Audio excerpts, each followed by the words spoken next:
Housing or treatment, there are two sides to tackling the homeless crisis. Tonight, county leaders weigh in on which should come first. Plus, a former sheriff's sergeant accused of trying to meet up with a teenage boy for sex appears in court. We're on a ride along with the fire marshal in Alpine. He's showing us new rules for defensible space and wildfire protection.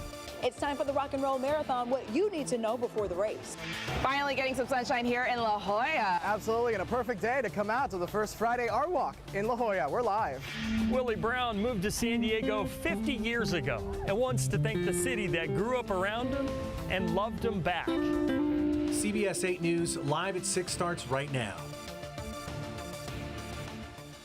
Billions of dollars are being spent on homelessness, yet it's still a growing problem in our community.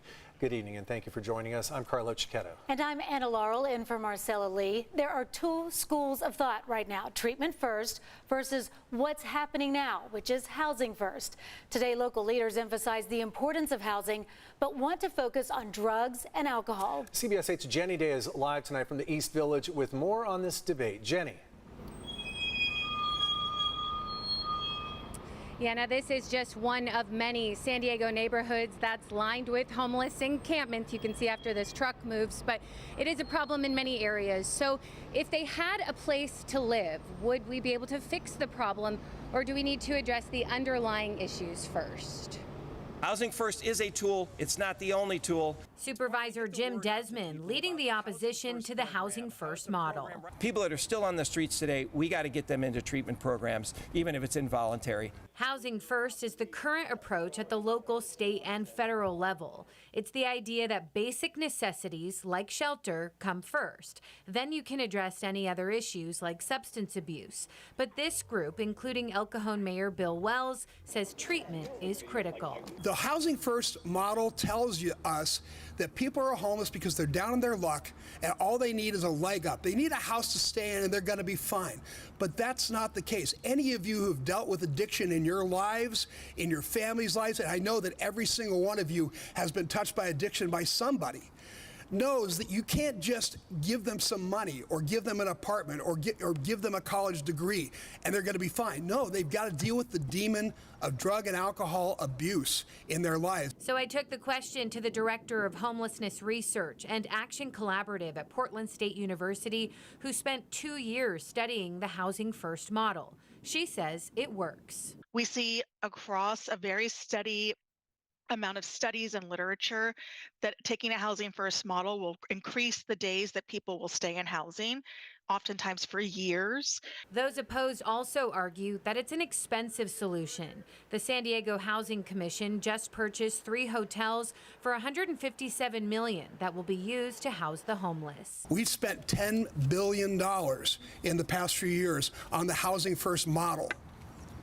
That has resulted in 35% more housing units, which is great.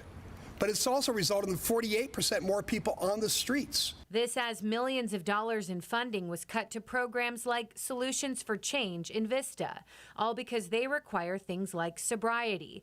Many people today shared that being held accountable contributed to their success story. I was addicted for 38 years, methamphetamines. I got 8 years clean and sober now. My life has turned around 180 degrees.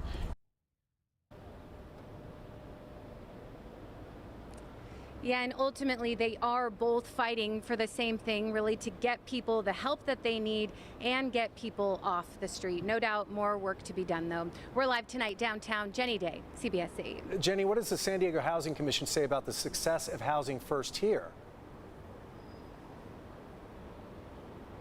You know, they also point to countless success stories. They actually say since 2014, they have created 10,000 housing solutions. Carla, back to you. Jenny Day reporting live for us from the East Village. Thanks, Jenny.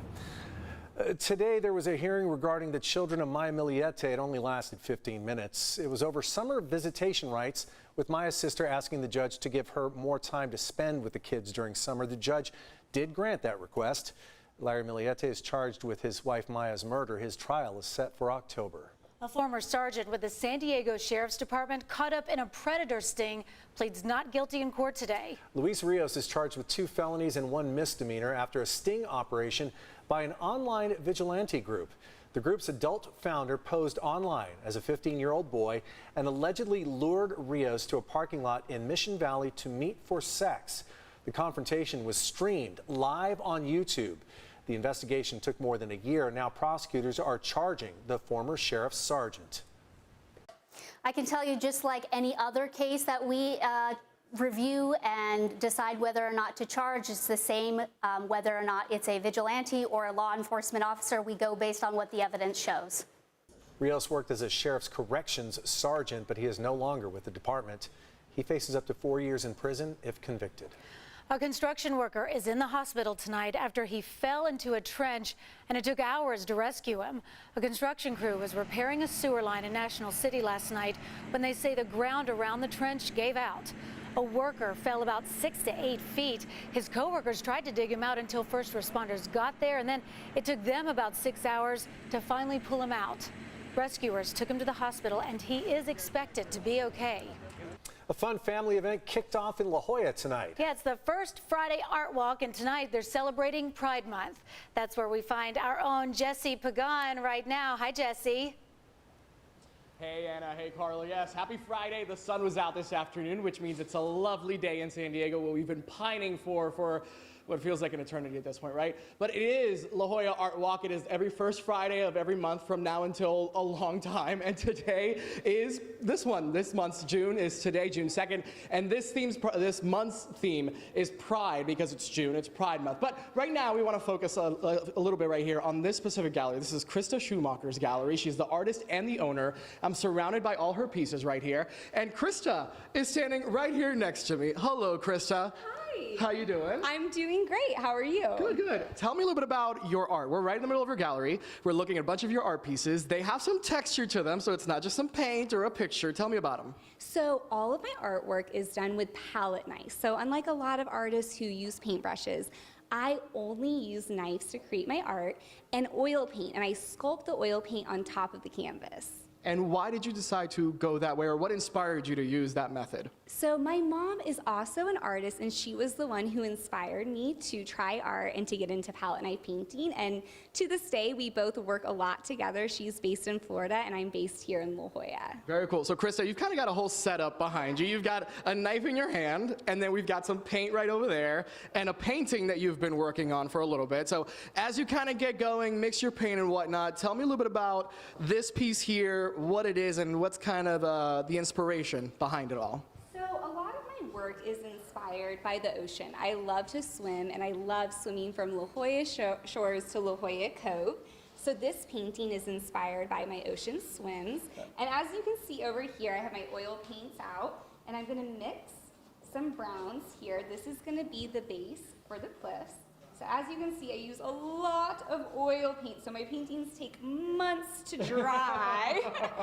And I just take the knife, and I'll sculpt, and the cliffs here actually have 7 caves in them. So I like to kind of try to depict that when I'm painting. So this is, I always start with my darker colors like this. Mm-hmm. And sometimes I'll use even larger knives as well. So it creates a little bit of a different effect. Okay, now this isn't icing that you're going to put on a cake here. This is paint that we're working with. Exactly.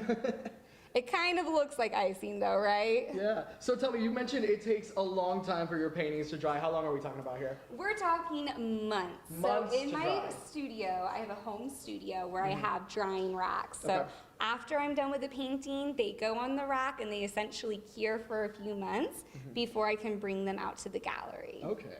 Now, Krista, while you're working on this, I want to talk a little bit about this month's theme. It's Pride, it's June. You are wearing rainbow earrings right now, my friend. Tell me a little bit about the Pride theme and what it means to you and if it inspires you in any way at all.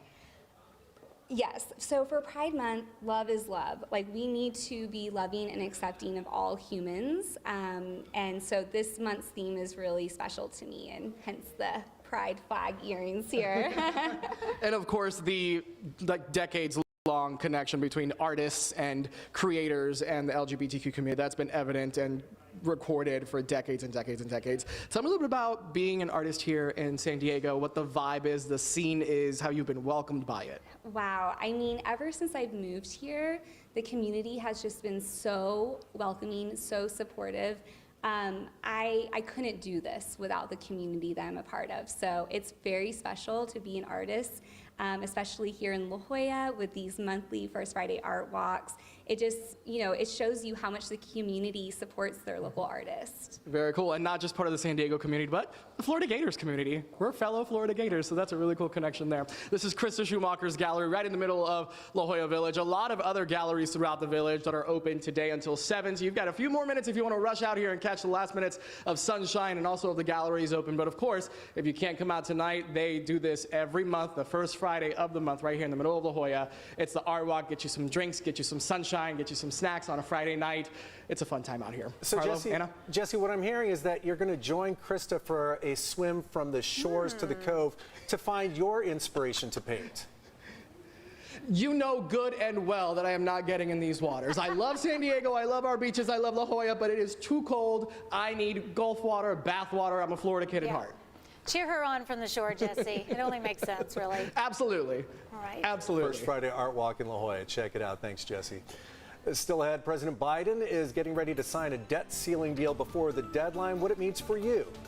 Plus, what you need to know about road closures this weekend as thousands take to the streets in the Rock and Roll Marathon. But first, you can never be too safe when it comes to wildfires. How to create the best defensible space around your home.